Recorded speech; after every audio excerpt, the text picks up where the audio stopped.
우리는 그동안 요한일서 2장 18절부터 23절 말씀을 중심으로 몇 차례에 걸쳐서 마지막 때가 가까울수록 많은 적그리스도가 나타날 것이라는 요한의 경고와 요한이 밝히는 적그리스도의 실체, 곧 이단의 실체에 대해서 살펴보았습니다. 요한은 적그리스도의 실체에 대해서 세 가지를 언급했습니다. 기억하시나요? 첫째로 적그리스도는 예수가 그리스도이심을 부인하는 자들이다. 이것은 예수님의 신성, 곧 예수님이 하나님의 아들이심을 부인하는 것입니다. 믿지 않는 것이죠. 둘째로는 적그리스도는 예수님이 육체로 오신 것을 부인하는 자들이다 말했습니다. 예수님이 하나님의 아들이심을 믿지만 예수님이 우리와 똑같은 몸을 입고 이 땅에 오셨다는 사실을 믿지 않습니다. 예수님의 인성을 부인하는 것입니다. 예수님의 신성이나 예수님의 인성 둘 중에 하나라도 부인한다면 그리스도의 죽으심과 부활이 부정되고 십자가를 통한 하나님의 구속의 사건이 부정되기 때문에 기독교의 존립 자체가 없어지게 되는 것이 됩니다.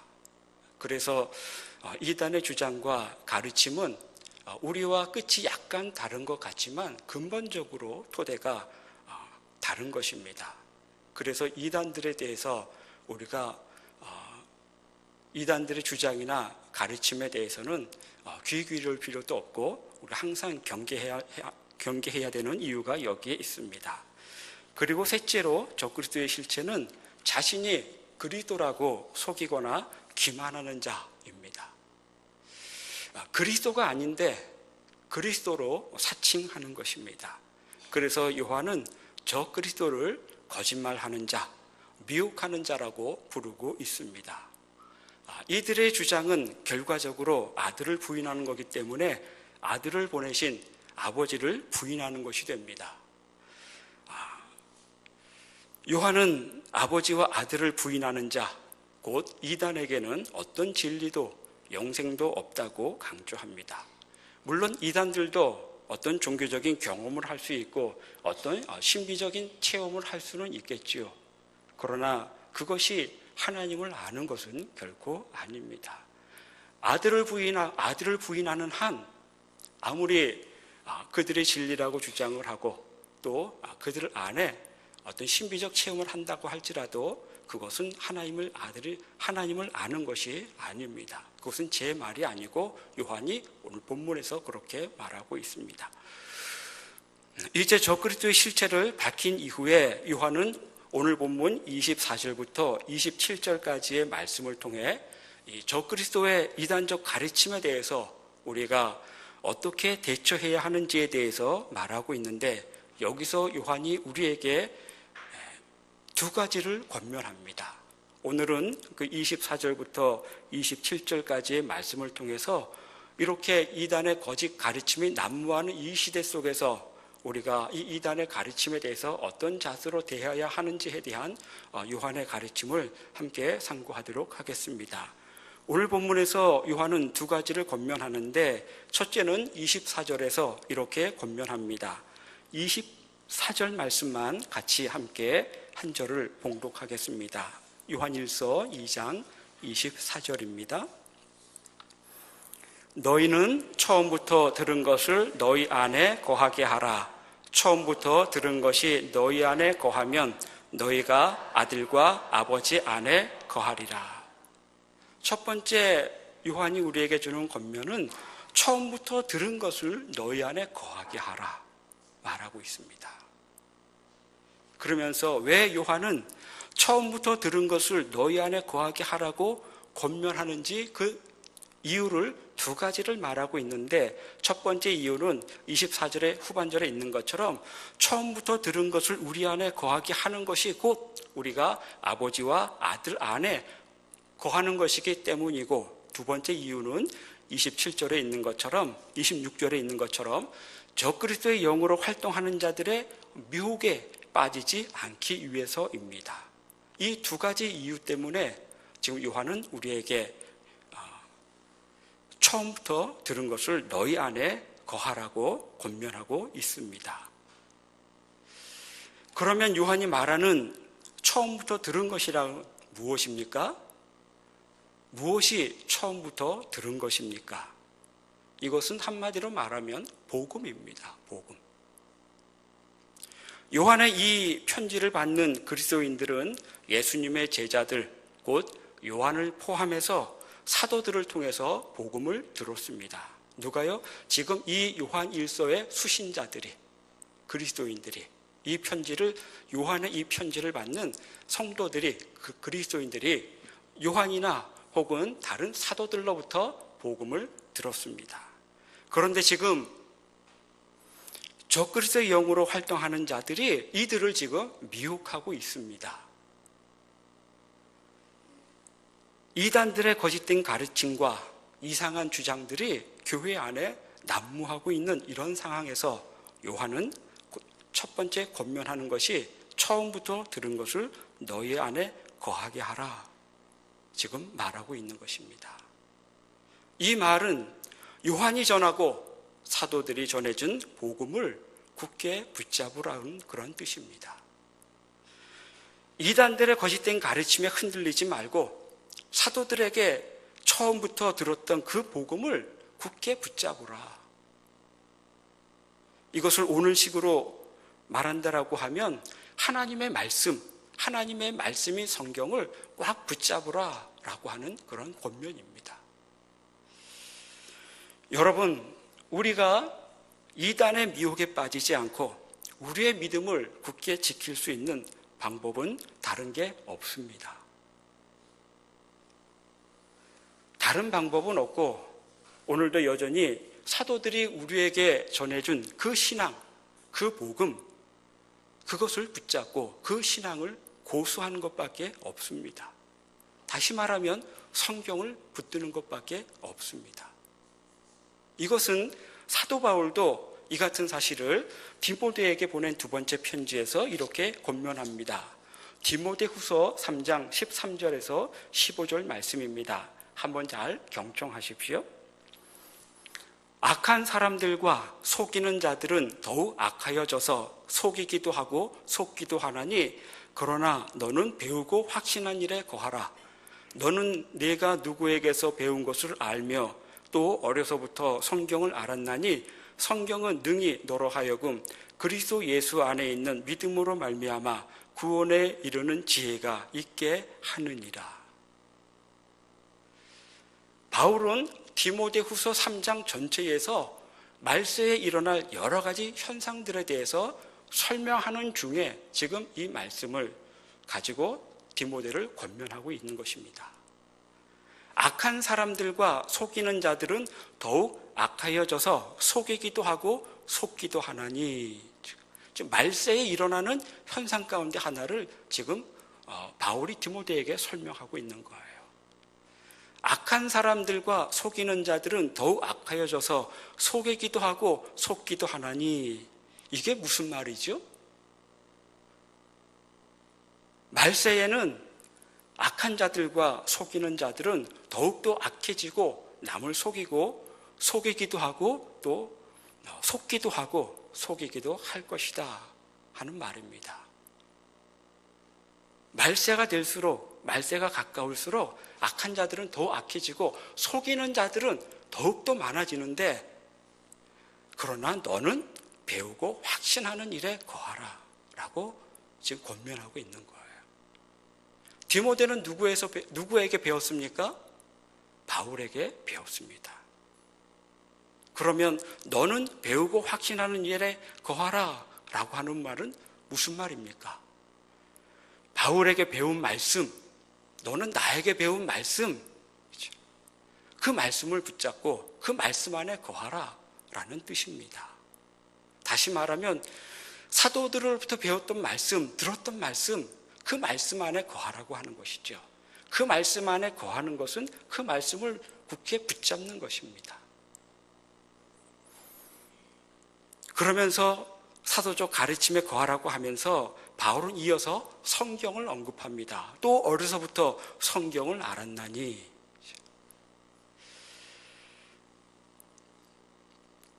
사도 바울도 말세에 이단적 가르침으로 우리를 속이는 자들에게 속지 않은 방법은 사도들로부터 배운 말씀 안에 거하라. 곧 하나님의 말씀, 성경을 붙잡으라고 디모데에게 권면하고 있는 것입니다. 요한이 말하는 것과 사도 바울은 말하는 것이 똑같은 것입니다. 표현만 다를 뿐이죠. 이단이 나 이단이라고 써붙이고 우리에게 접근하거나 활동하지 않습니다. 그렇죠? 이단이 우리에게 다가올 때 나 이단 머리에 쓰거나 가슴에 명찰 붙이고 우리에게 다가옵니까? 그들이 나 이단이라고 쓰고 활동할까요? 전혀 그렇지 않습니다. 그리고 이단의 말을 들어보면 굉장히 그럴듯합니다. 얼마나 확신 있게 말을 잘하는지 모릅니다. 사람들은 누군가가 확신을 갖고 말하면 마음이 다 흔들립니다. 그래서 이단이 확신을 가지고 우리를 설득하고 자기들의 말도 안 되는 이야기를 확신을 갖고 막 설명하고 늘어놓으면 괜히 막 우리가 그것이 진실인 것처럼 우리 막 흔들려요. 왜 흔들리죠? 우리는 확신이 없기 때문에. 나는 확신이 없기 때문에 확신을 가지고 말하면 흔들리게 되어 있습니다. 나는 긴가민가한데 이단들은 확신을 갖고 정말 봤다고 체험했다고 정말 자신들이 알고 자신들이 진리라고 그렇게 확신을 갖고 주장하면 나는 확신이 없으니까 그 이단들이 확신 있게 주장하는 말을 듣고 미혹에 빠질 수밖에 없습니다. 흔들리다가. 그러면 어떻게 해야 이단들의 거짓된 가르침에 영향을 받지 않을까? 한 가지밖에 없습니다. 내가 확신을 갖는 것밖에 없습니다. 배우고 확신하는 일에 거하라. 처음부터 들은 것을 너희 안에 거하게 하라. 이 방법밖에 없는 거예요. 그러기 위해서는 우리는 하나님의 말씀을 잘 배워야 하고 말씀을 바르게 알고 있어야 하고 그 알고 있는 말씀을 굳게 믿고 굳게 붙잡는 것입니다. 다시 말하면 그 말씀에 대한 확신을 갖는 것이죠. 그렇지 않으면 우리는 언제든지 이단적 가르침에 혹은 세상의 여러 가지 풍조와 가르침에 다 휩쓸려 떠내려갈 수밖에 없습니다. 이 사실을 히브리서 기자는 히브리서 2장 1절에서 이렇게 말씀합니다. 말씀을 잘 경청해 보십시오. 히브리서 2장 1절 말씀입니다. 그러므로 우리는 들은 것에 더욱 유념함으로 우리가 흘러 떠내려가지 않도록 함이 마땅하니라. 처음 들으면 잘 무슨 말인지 모르시죠? 다시 한번 잘 들어보세요. 그러므로 우리는 들은 것에 더욱 유념함으로 우리가 흘러 떠내려가지 않도록 함이 마땅하니라. 이 말씀을 쉽게 풀면 이런 내용입니다. 우리는 우리가 들은 말씀에 더욱 유념해야만 합니다. 그렇지 않으면 그것으로부터 우리가 흘러 떠내려 갑니다. 우리가 들은 말씀을 유념하지 않으면 그것으로부터 우리가 흘러 떠내려 간다고 합니다. 그런데 누가 떠내려가는 겁니까? 무엇이 흘러 떠내려가는 겁니까?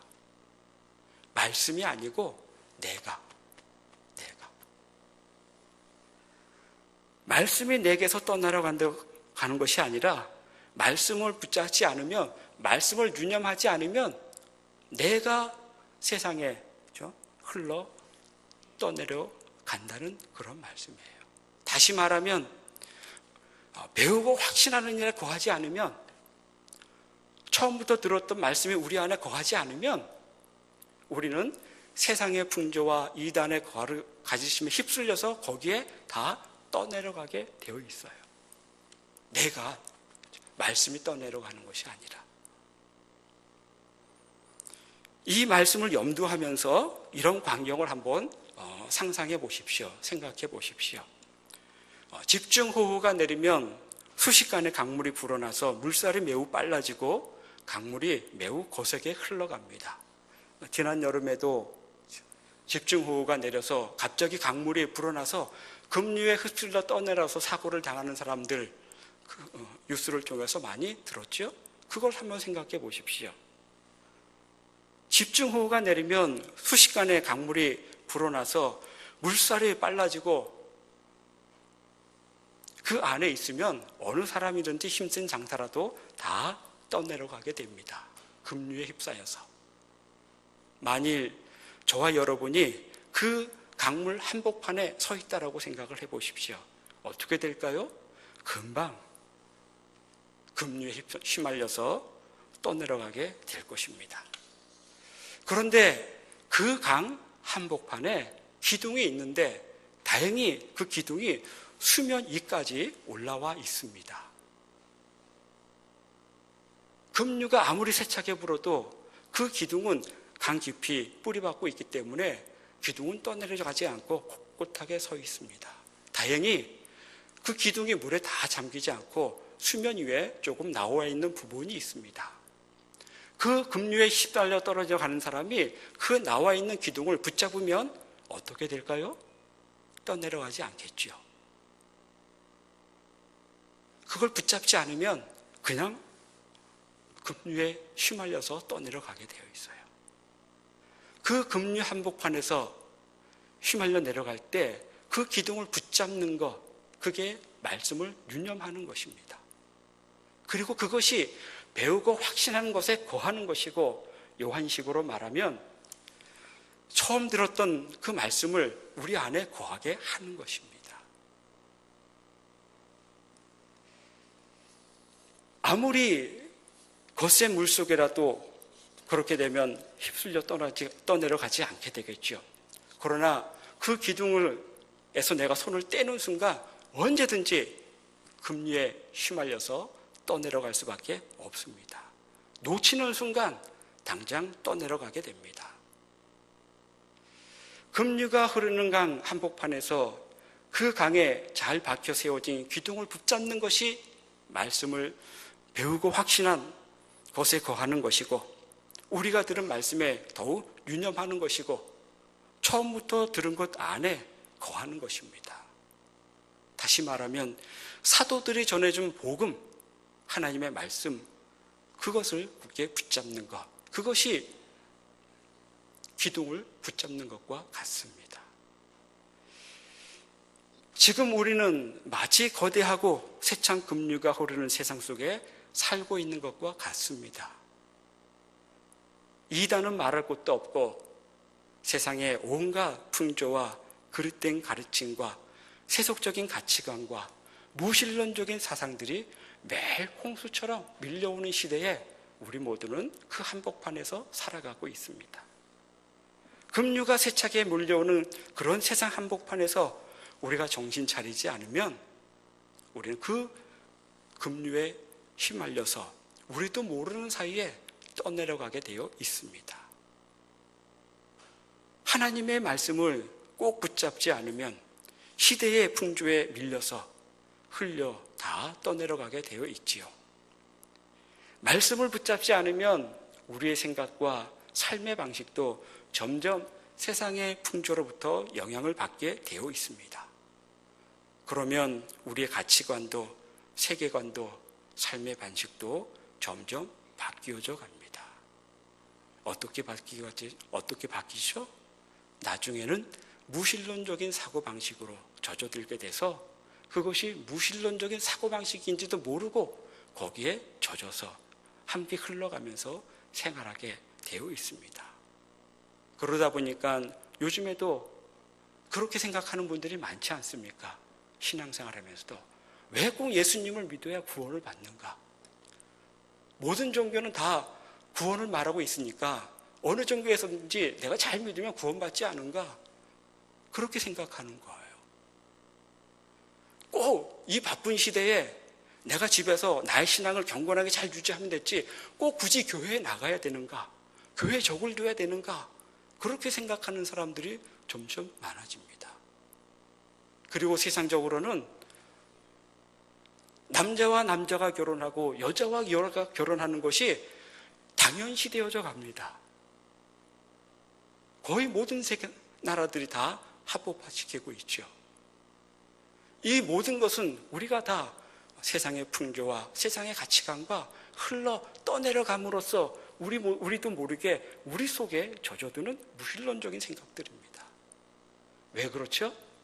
배우고 확신하는 일에 우리가 거하지 않기 때문에, 우리가 들은 말씀에 유념하지 않기 때문에, 사도들이 우리에게 전해진 말씀과 복음을 굳게 붙잡지 않기 때문에 세상으로부터 영향을 받아서 조금씩 떠밀려져 가서 신앙생활함에도 불구하고 우리의 생각과 사고방식과 모든 삶의 방식들은 무신론적인 사고와 삶의 방식으로 살아가고 있습니다.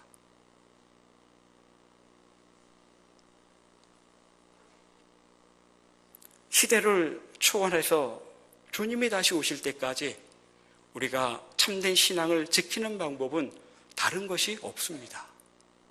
처음부터 우리가 들은 것, 사도들이 우리에게 전해준 복음, 성경의 진리를 굳게 붙잡는 것입니다. 그 말씀을 유념하는 것입니다. 이것이 이단의 미혹과 세상의 풍조에 떠밀려가지 않고 우리의 믿음을 굳게 지키는 첫 번째 요한이 우리에게 가르쳐주는 권하는 권면의 말씀입니다. 처음부터 들은 것 안에 거하라. 배우고 확신하는 일에 거하라. 들은 말씀에 유념하라. 말씀을 붙잡지 않으면, 말씀에 대한 믿음과 확신이 없으면 우리는 이단의 가르침에 항상 흔들릴 수밖에 없고 세상의 무신론적인 풍조의 영향을 받아서 우리도 거기에 젖어서 살 수밖에 없습니다. 두 번째 요한이 가르쳐주는 권면은 27절입니다. 너희는 주께 받은 바 기름 부음이 너희 안에 거하나니 아무도 너희를 가르칠 필요가 없고 오직 그의 기름 부음이 모든 것을 너희에게 가르치며 또 참되고 거짓이 없으니 너희를 가르치신 그대로 주 안에 거하라. 두 번째 요한이 가르치는 전하는 권면은 기름 부음에 대한 확신을 가져라 이겁니다. 27절의 말씀을 한마디로 말하면 너희 안에 기름 부음이 있으니까 그 기름 부음에 대한 확신을 가져라 이 얘기입니다. 첫 번째는 사도들이 전해준 복음을 붙잡아라 이거고, 두 번째 권면은 너희 안에 기름 부음이 있으니까 너희 안에 있는 기름 부음에 대한 확신을 가져라. 기름 부음이라고 하는 것은 지난번에도 말씀드린 것처럼 성령을 받는 것을 의미합니다. 기름 부음은 성령을 가리키는 것이라고 제가 말씀드렸습니다. 기름 부음이 너희 안에 거한다라고 하는 이 말은 우리 안에 성령님이 계신다라고 하는 뜻입니다. 우리 안에 성령님이 계시다라고 하는 것에 대한 확신을 가져라라고 하는 말씀이죠. 그런데 지금 요한은 성령님이 우리 안에 거하시기 때문에 아무도 우리를 가르칠 필요가 없다고 27절에서 말하고 있습니다. 이 말씀은 좀 오해의 소지가 있어서 좀 설명드릴 필요가 있습니다. 우리 안에 성령이 거하시기 때문에 아무도 우리를 가르칠 필요가 없다. 이 말을 오해해서 우리는 아무에게도 배울 필요가 없고 가르칠 필요가 없다 이렇게 생각하시면 안 됩니다. 이 말은 그런 말은 아니죠. 지금 사도 요한은 이 편지를 통해서 이 편지의 수신자들, 그리스도인들을 권면하고 가르치기 위해서 이 편지를 쓰고 있습니다. 그렇다라고 하면 아무도 너희를 가르칠 필요가 없다라고 하는 말은 모순 아닙니까? 이 말은 교회 안에 있는 우리들 안에서 서로 가르칠 필요가 없다 이 말은 아닙니다. 오히려 교회의 중요한 사명 가운데 하나는 가르치는 것입니다. 예수님도 이 땅에 오셔서 가르치고 전파하시고 고쳐주셨습니다. 가르치는 것은 예수님의 사역 가운데 굉장히 중요한 사역이었고, 그리고 오늘 교회가 감당해야 할 매우 중요한 사명입니다. 우리는 하나님의 말씀을 가르쳐야 됩니다. 그런데 성령이 우리 안에 거하시기 때문에 아무도 우리를 가르칠 필요가 없다라고 하는 말은 무슨 말입니까? 우리 안에서 서로 가르치고 배울 필요가 없다라고 하는 그러한 뜻이 아니죠. 이 말씀은 사도들로부터 들었던 복음을 버려두고 이단들의 가르침을 배우기 위해서 쫓아갈 필요가 없다. 그 말씀입니다. 우리들 안에서, 교회 안에서, 성도들 안에서, 또 하나님께서 교회 안에 세우신 영적 지도자들을 통해서 말씀을 배울 필요가 없다, 이것이 아니고 이단으로부터, 그렇죠? 가르침을 배울 필요가 없다라고 하는 뜻입니다.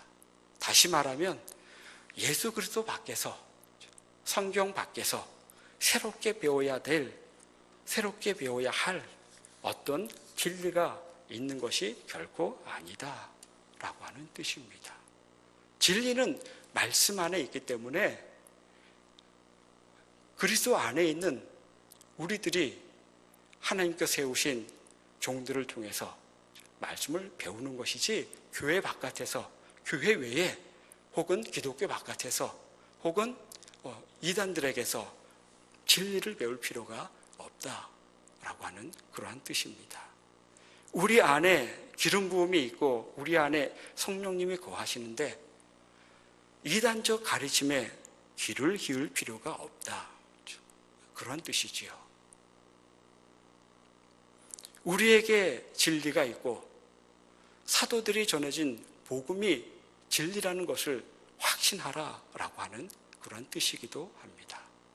이 두 가지, 사도들이 전해진 복음을 굳게 붙잡고 그 복음이 바로 진리인 것을 우리가 확신할 때, 우리는 이 세상에 그 어떤 이단이 확신을 가지고 우리에게 가르치려고 들려고 할지라도 우리는 그런 가르침에 흔들리지 않게 됩니다. 그리고 세상의 풍조와 세상의 무신론적인 그러한 사상으로부터도 우리는 우리의 신앙을 굳게 지킬 수 있습니다. 말씀을 붙잡을 때만, 그리고 우리 안에 거하시는 성령님께서 우리에게 가르쳐주신 그 말씀이 진리의 말씀인 것을 굳게 믿는 한, 우리는 이 쓰나미처럼 매일 밀려오는 이 세상의 풍조 속에서 휩싸여 떠내려 가지 않고, 우리 그 속에서 진리 가운데서 우리 신앙을 굳게 지키고 또한 유지할 수 있게 됩니다. 지금은 마지막 때입니다. 말세 중에 말세입니다. 온갖 이단 사이비들이 감언이설로 사람들을 미혹하고 진리를 왜곡시키고 있습니다. 이러한 상황에서 우리가 할 수 있는 것, 우리가 믿음을 지킬 수 있는 방법, 우리 안에 진리가 있음을 확신하고 복음의 말씀을 굳게 붙잡는 것밖에 없습니다. 그것만이 주님 오실 때까지 우리가 우리의 믿음을 지키는 유일한 방법입니다. 우리 모두가 요한이 우리에게 전해준 이 말씀을 마음에 새김으로써 사도들이 전해준 복음을 굳게 붙잡고 우리의 신앙을 굳게 붙들므로 영원한 생명에 이르게 되기를 축원합니다. 이렇게 말씀을 붙잡는 자에게 하나님께서 요한을 통해서 이렇게 약속하셨습니다. 오늘 본문 25절입니다. 그가 우리에게 약속하신 것은 이것이니 곧 영원한 생명이니라. 사도들이 전해진 복음 안에 거하고 그 복음을 굳게 붙잡는 자 안에 영생의 약속되어 있음을 말씀하십니다.